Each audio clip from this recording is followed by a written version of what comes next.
By the time the first guest rang our doorbell, Evan had already corrected me 3 times, not loudly, not cruelly, in any way I could have pointed to without sounding thin-skinned. That was part of what made it so hard to resist. He had a way of adjusting me that made his control sound like help. "The candles are a little much," he said, lifting one of the small glass votives from the dining table and moving it 2 inches to the left. "You don't want it to look crowded." A minute later, when I carried the tray of champagne flutes into the kitchen, he glanced over and smiled in that polished, easy way people trusted immediately. "Maybe let me handle the pouring once people get here," he said. "You get flustered when everyone talks at once." Then, while I was straightening the flowers by the front window, he touched the small of my back and said almost fondly, "Breathe, Leah. It's just a party. Don't work yourself into one of your spirals." I remember standing there with my fingers still around the vase, staring at the white ranunculus I had bought that morning from the market in German village, and feeling that small private drop inside my chest that had started happening more often in the 2nd year of our marriage. Not a dramatic feeling, just the quiet sense that I had somehow already disappointed him in a room that was not even full yet. Our townhouse looked beautiful. That was the cruel part. The entryway lights were soft, the charcuterie boards were arranged, the dining table was set with the linen napkins I had ironed the night before, and the framed wedding photo on the console table made us look exactly like the kind of couple people used as proof that some marriages really were effortless. 2 years. That was what we were celebrating. From the outside, Evan and I were doing well. He had moved up at his firm. I had settled into my job at the design company. We had learned which wine to bring to dinner parties, which restaurants to name casually, which neighborhoods to say we were thinking about buying in someday. We had become the kind of couple people described as solid. Inside the marriage, the definition had gotten less clear. I had spent the last year making tiny adjustments to keep things smooth, laughing when something stung, letting him retell stories about me in versions that made me sound more childish than I was because it was easier than correcting him in front of people. Accepting that he was just more direct when he said things that left me feeling reduced. It is humiliating how long a woman can call something a communication issue when what she is actually living inside is disrespect. The second ring came just as I was wiping a smear from the kitchen counter with the edge of a towel. "I've got it," Evan said already, moving toward the door, smooth and confident. His sleeves rolled to the forearms in a way that always made him look more relaxed than he really was. I heard Nora's voice before I saw her. "Wow," she said. "You two really leaned into the anniversary thing." When I came into the foyer, my sister was standing there in a black coat with her purse still over one shoulder, looking past Evan into the house like she was checking for something. Nora was 3 years older than me and had always carried herself like someone who trusted her instincts more than social rules. She and I loved each other, but not gently. We had spent most of our adult lives rubbing each other raw. She hugged me hard, hard enough that it almost felt like apology. "You okay?" she asked into my hair. It was such an ordinary question that I might not have heard anything strange in it if her voice had not sounded so wrong. Too tight. Too immediate. "I'm fine," I said, pulling back to look at her. "You're early." "Traffic was lighter than I thought." She said it while scanning the room behind me, her eyes moving from the dining table to the kitchen to Evan, then back to me. Evan smiled. "Good to see you too, Nora." She barely looked at him. "Yeah." I noticed it then, the sharpness in her, like she had arrived already braced. Nora was not polished on her best day, and she had never pretended to like Evan the way other people did. But this felt different. Not annoyance, not even hostility. More like she was holding the edge of something with both hands and trying not to drop it. "You want a drink?" I asked. "In a minute." Her eyes stayed on my face for one beat too long, then she touched my arm once and moved farther into the house. Evan watched her go, and I saw the smallest change in him. Nothing obvious, just a tiny stillness around the mouth. "She always brings a nice energy," he murmured. I gave him a look. "Please." He lifted one shoulder, innocent already. The rest of the guests arrived in quick waves. Daniel Reyes from Evan's office came with a bottle of Pinot Noir and his girlfriend. Marlene Carter arrived 10 minutes later in a camel coat and pearl earrings, carrying a bakery box and the kind of smile that always looked prepared. A few friends from our broader circle followed. The house filled with warmth, perfume, glass, clinking, polite laughter. Music played low from the speaker in the living room. For the first 20 minutes, I did what I always do best. I moved, I adjusted, I welcomed.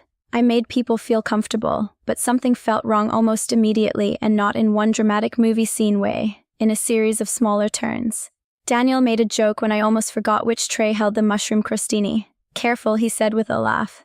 "We know you get overwhelmed." He said it lightly, and maybe on any other night I would have let it pass without really hearing it. but something in the phrasing made me look up. "We know," I repeated. He blinked. "I mean, Evan says you take on too much when you host." He smiled like it was nothing, like he was trying to be friendly. Across the room, Evan was pouring wine for Marlene, one hand in his pocket, his posture easy and assured. He looked over just then and met my eyes, then gave me a quick little expression that said, "Don't be weird." A little later, while I was setting out the second plate of prosciutto, I heard Marlene say to one of our guests, "Leah has such a sweetheart. She just feels things so intensely." Evan's always been so patient with that. Patient. It landed strangely, not because it was false exactly, but because of how familiar it sounded. Like I was hearing a version of myself already in circulation. Every time I crossed the room, it happened again in some small way. A tone, a phrase, a smile that came a second too early, like the people around me had been given a map I had not seen. Not one person was openly rude. That was what made it so disorienting. They were kind, warm, but I kept getting the sensation that I was walking into the outline of a character other people had already been introduced to. Leah, the emotional one. Leah who means well but gets a little scattered. Leah who needs help staying grounded. I started watching Evan without meaning to. The way he touched my elbow when I interrupted him too quickly. The way he laughed and said, "That's my girl," after I corrected myself about a date. The way he told stories where I was always just slightly off balance and he was always the calm one translating me back into reason. Nora noticed it too. Or maybe she already had. Twice I caught her looking at Evan with a flat, unreadable expression that made me uneasy. Once I found her standing near the hallway table where Evan had left his phone earlier, though when she saw me, she moved away so quickly it almost felt guilty. "What is going on with you?" I asked quietly when we crossed in the kitchen. "Nothing." "That's not true." She grabbed a napkin and folded it once, then again. "Not now."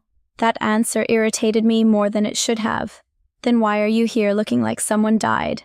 Her face changed. Not dramatically. Just enough for me to wish I had not said it. "Leah," she said very softly, "just pay attention tonight." "Okay."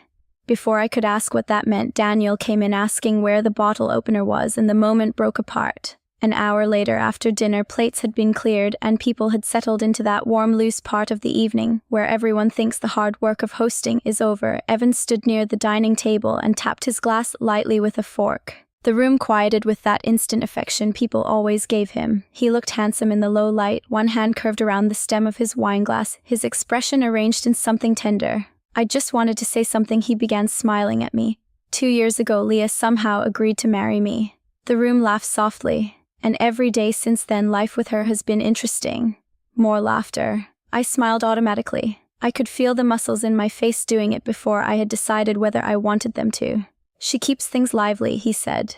"If you know Leah, you know she feels everything at full volume. A reservation mix-up is a crisis, a paint sample becomes an emotional journey, a simple conversation can turn into a 3-hour analysis." People laughed again, a little louder this time. He paused just enough to let them. "But that's also part of her charm," he said.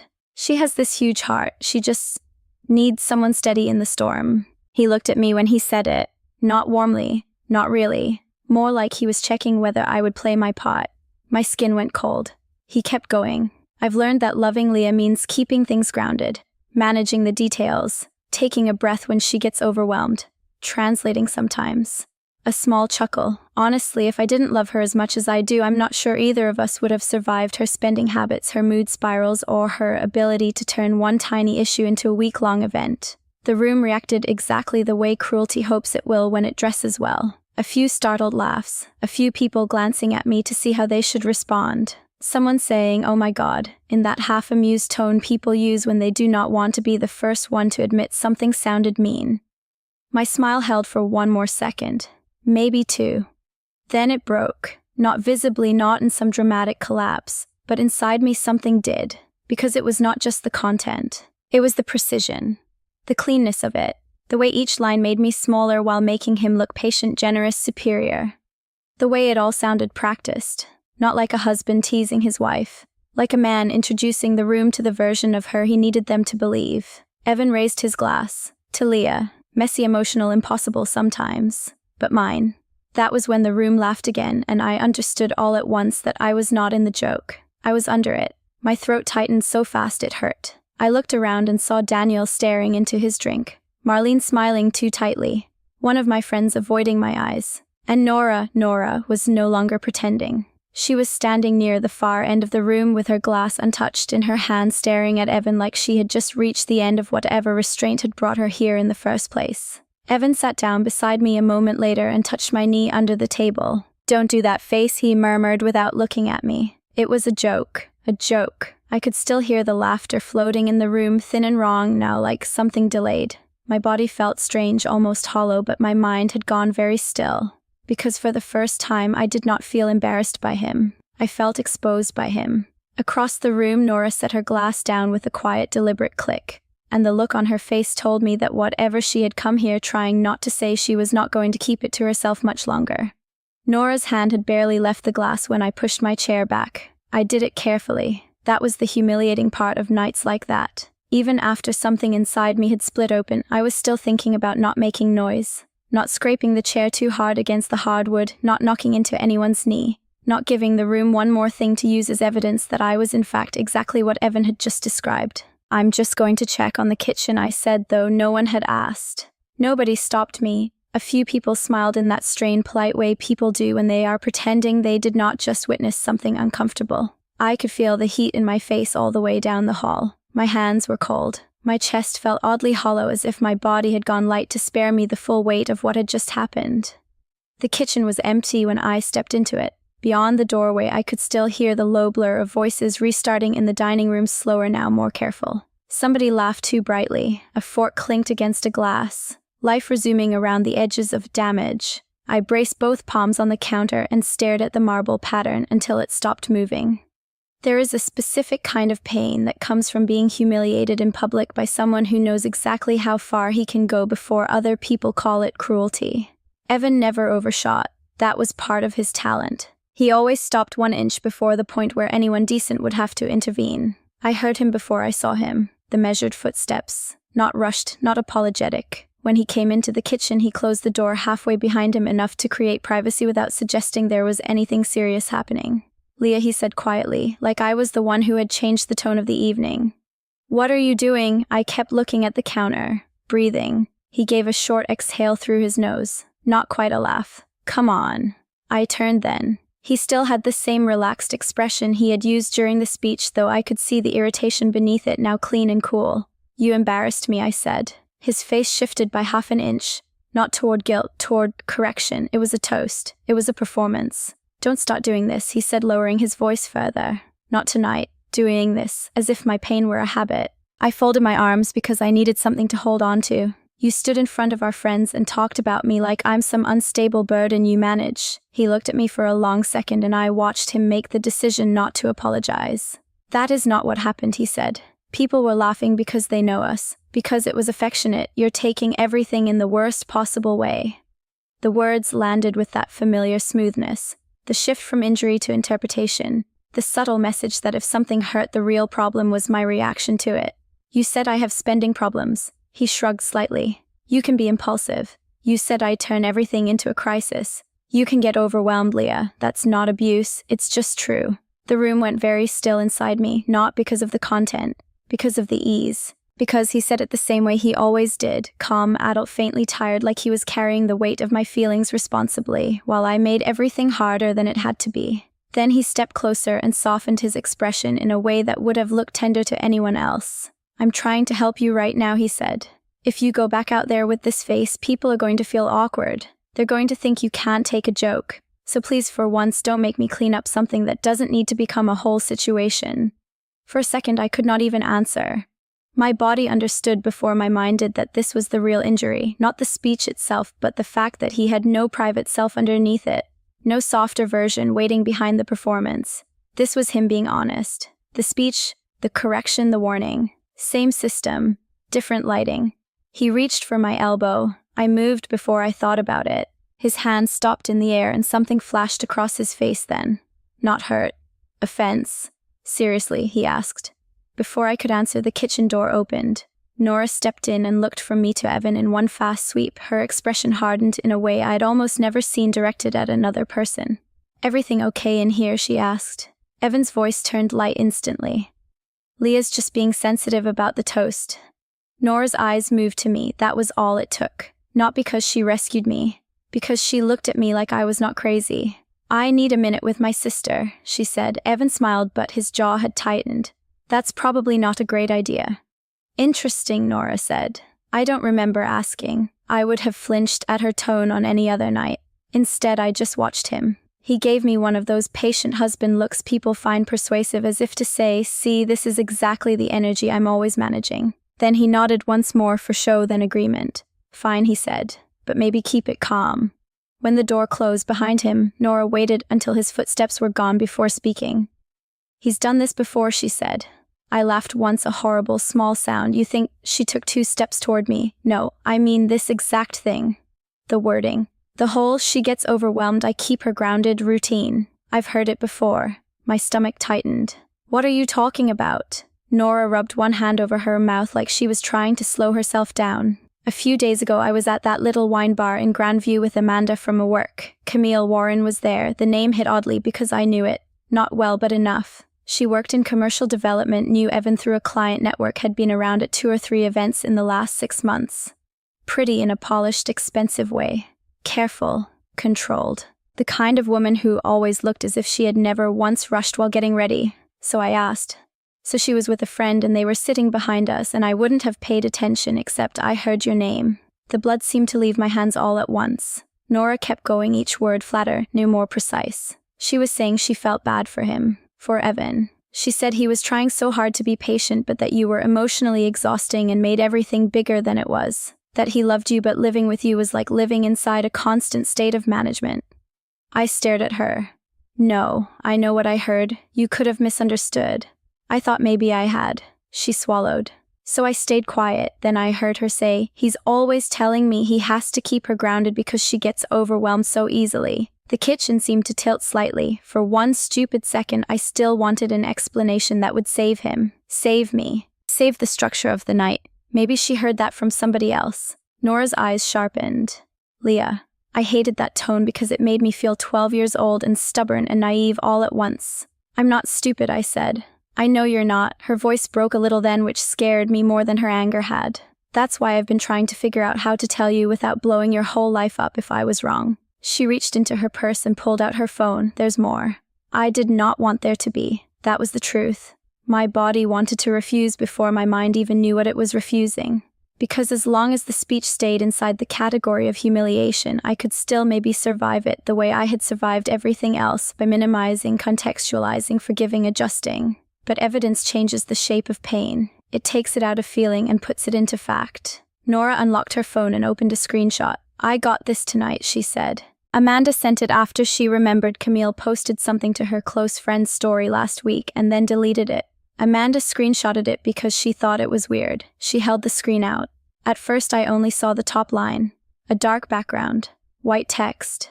Then the words sharpened. Dinner with people who have no idea how much some men carry behind closed doors. He deserves peace more than anyone. Below it was a partial message thread Nora had cropped into the screenshot, one Camille had apparently posted by accident or on purpose to the wrong audience before deleting. Evan's name was visible. So was part of his message. You have no idea. Leah gets overwhelmed by everything lately. I spend half my life keeping her grounded. If I don't manage the emotional weather in that house, every tiny issue turns into a crisis. I stopped breathing for a second. Every tiny issue turns into a crisis.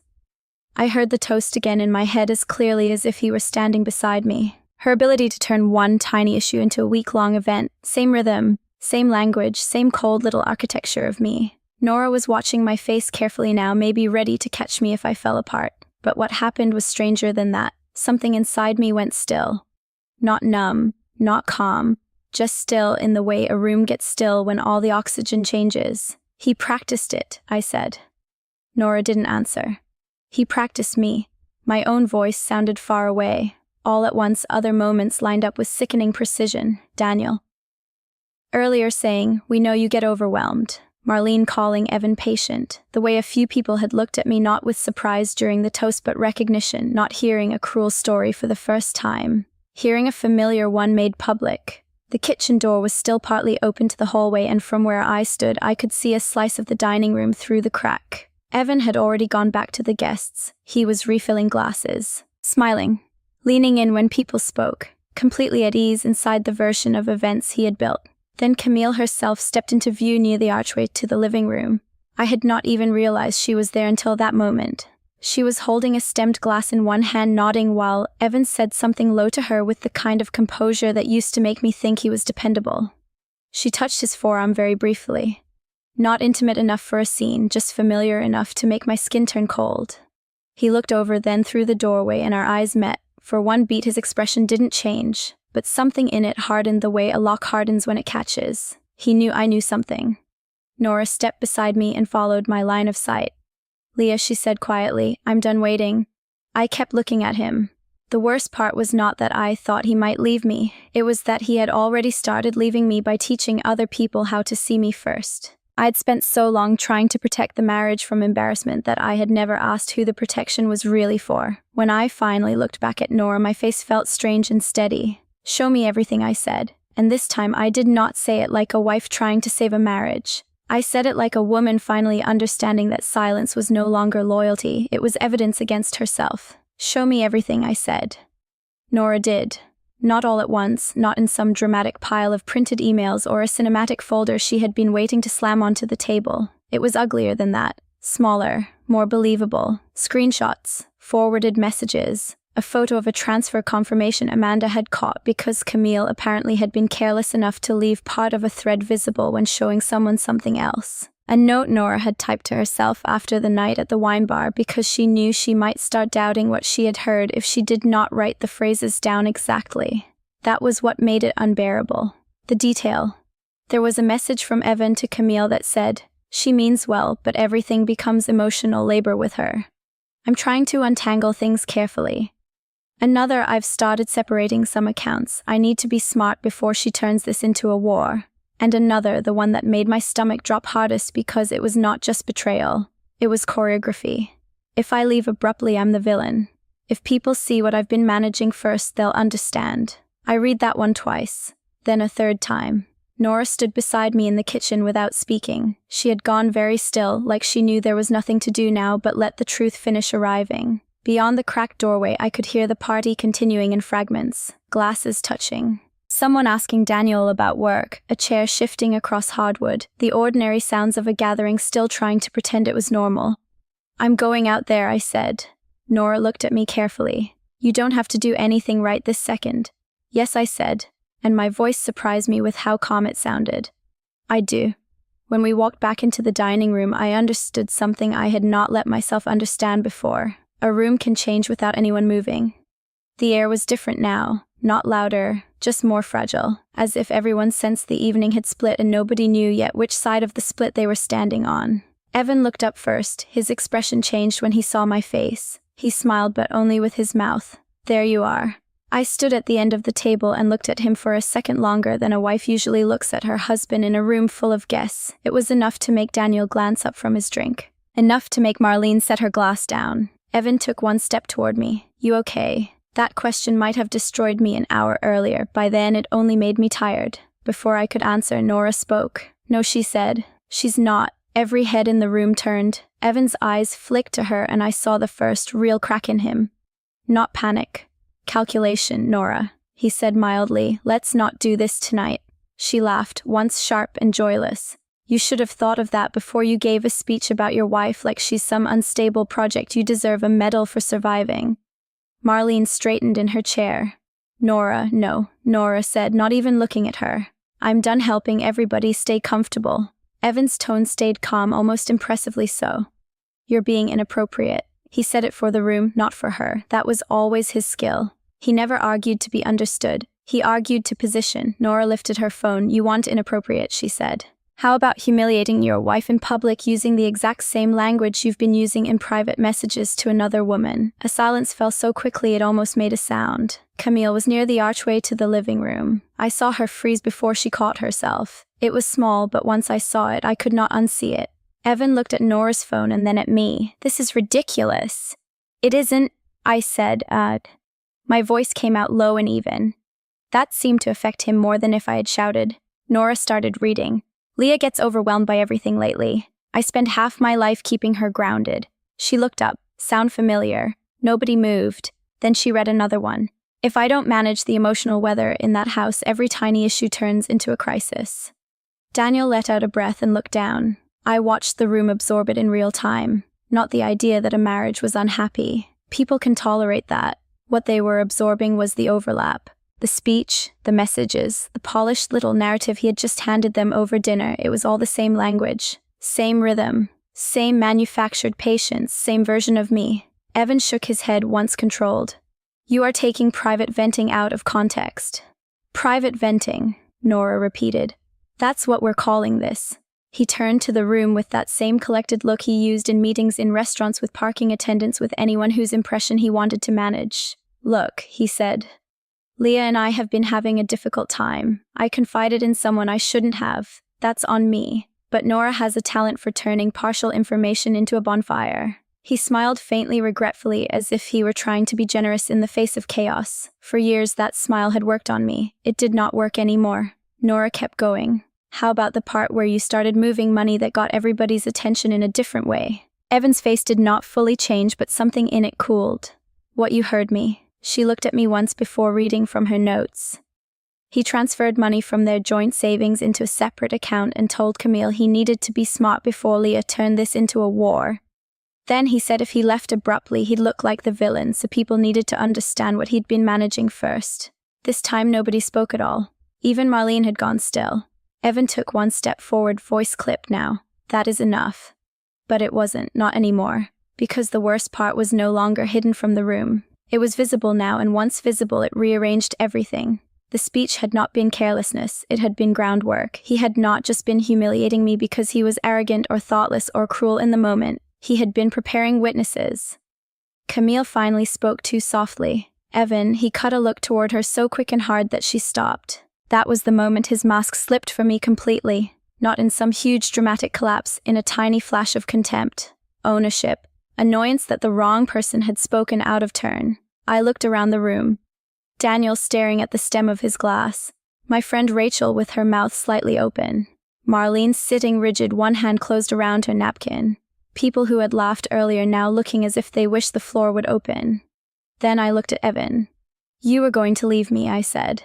He drew himself up a little as if this were finally a conversation he could win by sounding adult. Leah, marriages get complicated. That doesn't mean no. I shook my head. That's not the part I care about most. He stopped. And because I had spent so long being reasonable about unreasonable things, the words came clean when they finally came. If you wanted to leave, I said you could have left. Painfully, imperfectly, honestly. What you did instead was make me smaller first. My voice was quiet enough that everyone had to stay silent to hear it. You built a version of me people could pity you for enduring. You told other people I was unstable, exhausting, impossible, emotional. Then you stood in our house at our anniversary party and fed that same version of me to a room full of people like it was a toast. He opened his mouth, but I kept going. That's why it felt so wrong, not because the jokes were mean, because they weren't jokes. They were proof. You weren't teasing me, you were introducing witnesses to your defense. Something moved across his face then. Anger finally stripped of polish. You have no idea what it's been like living with you, he said. There it was. No concern, no patience, no careful husband caring too much. Just grievance sharp and naked. I nodded once because strangely hearing it hurt less than everything that had come before. At least this version was honest. Maybe not, I said. But I know exactly what it's been like being edited by you. No one laughed. No one rescued him. Daniel spoke, then barely above a murmur. Evan, man. He did not finish the sentence. He didn't need to. Marlene stood smoothing invisible wrinkles from her skirt. This is not the place for this conversation. I turned to her. He made it the place. That shut her up. Camille was already reaching for her purse. She looked embarrassed but also frightened in that careful self-protective way some people get when they realize they were willing to believe something ugly because it made them feel chosen. She glanced at me once, then away. I did not need anything from her. Not apology, not explanation. She was not the center of the wound. She had just stood in the place where he had been moving emotionally before he was done with me. The party dissolved quietly after that. No theatrical exits, no shouting. Just the slow, embarrassed unraveling of people collecting coats, murmuring awkward goodbyes, avoiding direct eye contact unless they were brave enough to hold it. Daniel squeezed my shoulder on his way out and said, I'm sorry. Marlene kissed the air near my cheek and left without meeting my eyes. Camille was gone before I noticed her go. Evan stayed in the dining room after the last guest left, one hand braced on the back of a chair, staring at the mess of plates and glasses like the room had personally betrayed him. I did not speak to him again that night. Nora helped me clear in silence for a while. The remains of the anniversary cake sat untouched on the sideboard, 2 slices missing, the frosting beginning to soften at the edges. The flowers I had arranged that morning were still beautiful, which felt almost insulting. At some point, when the dishwasher was running and the house had finally gone quiet, I sat down on the floor beside the living room coffee table because I was too tired to stay standing. Nora sat across from me, knees bent, her heels kicked off near the rug. "I should have told you sooner," she said. I looked at the half-empty champagne glass in my hand. I probably would have defended him. "Yeah," she said. "Probably." It should have sounded cruel. It didn't. It sounded like my sister telling the truth. I let out a breath that felt like it had been trapped in me for months. I kept translating everything I said, every comment, every little humiliation. I kept turning it into stress or personality or bad timing. Like if I explained it gently enough, it would become love again. Nora's face softened. "That's not stupid," she said. "It kind of is." "No." She shook her head. "It's hopeful.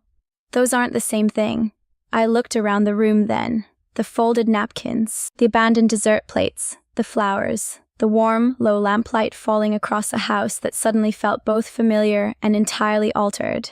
The party had not ruined my marriage. It had only stripped the cover off what had already been rotting underneath it, and that was painful. But it was also clean in a way pain rarely is. For the first time in a long time, I was not standing inside his version of me. Nora reached across the space between us and took my hand. I held on. We sat there like that in the wreckage of the evening, my oldest sister on the rug, me on the hardwood, the anniversary flowers still breathing quietly on the table above us. Outside, the Columbus street was dark and still. Inside, everything hurt, but nothing was blurred anymore. That was not happiness. It was something harder. It was truth, and for the first time in longer than I wanted to admit, truth felt more merciful than hope.